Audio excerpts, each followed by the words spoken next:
let's get back to our toner. Let's make a habit of writing down using a pin or marker on the sticker the number of refills we have made. This is our third refill on this toner, so I am writing 3 over it. Now before using the refill toner, it's a good practice to clean the printer once so that any residual old ink, dust or any tiny paper pieces that can be stuck inside, this should be cleared. Make it a habit at least after every refill. It will keep the printer in good condition. You can use a blower for this. Now the testing time. Let's insert the refill toner and see how it prints. Thank God, even though I am so experienced handling it, there's a sigh of relief whenever toner works properly after a refill. The first one on the top left, if you remember, is the same toner when it got empty. The right one is the printout from the damaged toner, which was refilled 8 times. And now, this one is from the refilled toner. Now, let's compare it with a brand new compatible toner. It is the same Printstar company toner, and it's a decent company. Let's check it out. Of course, the new toner gives bright and crisp print because it has newer components.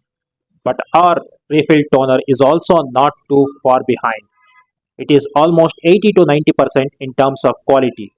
Usually, after giving 10 to 20 prints, refill toners will pick up the quality and start giving brighter prints, and also any marks or tiny patches coming in the beginning may fade out eventually and prints will be clear and clean. So you should keep this in mind. Refilling task is over, but let's look at other useful tips and maintenance schedule for this toner and printer. Now let's move on to printer maintenance. Besides toner and refilling the toner, the next aspect you should worry about printers is paper pickup roller, that is paper jam problems you may get. For that, you should reach out by removing the toner from printer and access the small paper pickup rubber roller here. There are some delicate plastic locks on either side of the rubber, and by gently pulling both those locks across, you will be able to release the pickup rubber. This is how it looks. If there is paper jam problem in your printer, you should first check this rubber. This rubber surface should be hard and rough, and the tension should be tight. If it is soft and loose, then it can either give paper jams or it can pick up multiple papers. Here is the new paper pickup roller. Observe that its tension is much tighter and the surface has roughness. This is how it should be. You may probably require to replace this after like 10,000 prints. Very rarely this will be required. You can keep 1 or 2 such spare pickup rubbers. You can buy it online. Now carefully you put it back. The thin hooks should face up and the bigger round hooks should face your side. That's how it should go inside. Gently insert it and gently press it. It should get locked easily. Don't apply too much pressure. If so, the pickup rod can break. All this you can do yourself. This much you can do yourself. That is refilling the toner, cleaning the printer, changing the pickup rubber. That's it. Outside this, the printer may require servicing only if you handle the printer roughly. Mainly if you don't refill it properly, you don't clean it from time to time, and also some negligence like using poor quality paper, and especially if you feed stapled paper, I mean paper with pins.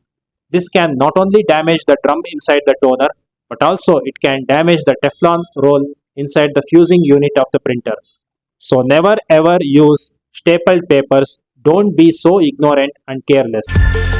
So sometimes the errors could be due to problem in other units inside the printer like fixing or fusing unit.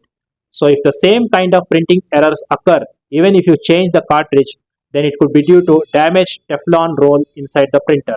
That's located on the back side of the printer, just behind where the cartridge is inserted. Changing Teflon roll is out of scope of this video, and that has to be done by trained technician because opening printer is a different thing compared to opening toner cartridge. There are many electronic components inside a printer which should be handled only by technicians. In this video, we have restricted all the maintenance and troubleshooting to mainly toner component, which doesn't require technical expertise as it has only some mechanical parts. Also, the idea behind our theory is if you refill the toners properly, Clean the printer properly, and if you are careful, then normally these basic laser printers won't give you any issues and you may never require servicing in its entire lifetime. MFPs, that is bigger printers, are different because they have many working sections and they can break down frequently and need servicing often. Teflon usually gets damaged if you print on stapled pages or if you have used poor quality or damp toner. Okay, if your Teflon gets damaged, then you can get it serviced by a good printer technician. Usually the printer will get alright after that. When do you know that the Teflon roll is damaged? At least you should have this much knowledge. If you go with a specific complaint to a technician and if you explain some technical terms, he will also understand that you are not an amateur and chances of him cheating you and charging you heavily will also come down. This is just my thought. I know all technicians won't be like this. Anyways, when Teflon roll is damaged, then paper will begin to get stuck inside the printer at the exit end near the paper output tray.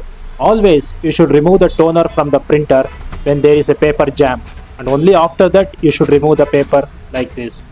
So Teflon replacement is the most common laser printer service. Next problem could be unable to pick the paper itself. This is not paper getting jammed in the middle. It will be like printer is completely unable to pick the paper. That is even after changing the paper pickup rubber. Most times just paper jam issue will be solved if you replace this rubber. But this paper not getting picked up at all could be due to something called solenoid relay, which is located somewhere inside the printer at the bottom right. If this is damaged, then it should be repaired. Again, you should take the help of technician for this. I won't recommend you to do it. I'm just explaining various possibilities of printer breakdown. Next problem with laser printer could be severe paper pickup problems which can occur due to printer's gear assembly breakdown. This servicing could be pretty expensive. Besides this, there could be some other technical issues which may occur due to voltage fluctuations, circuit problems and other issues. Total breakdown of fusing unit resulting in blank printouts, all these are out of your control. Whatever we pointed out is possibly due to mistakes done by you. Anyhow, if you maintain the printer properly, you will usually not need to service it for at least 5 years.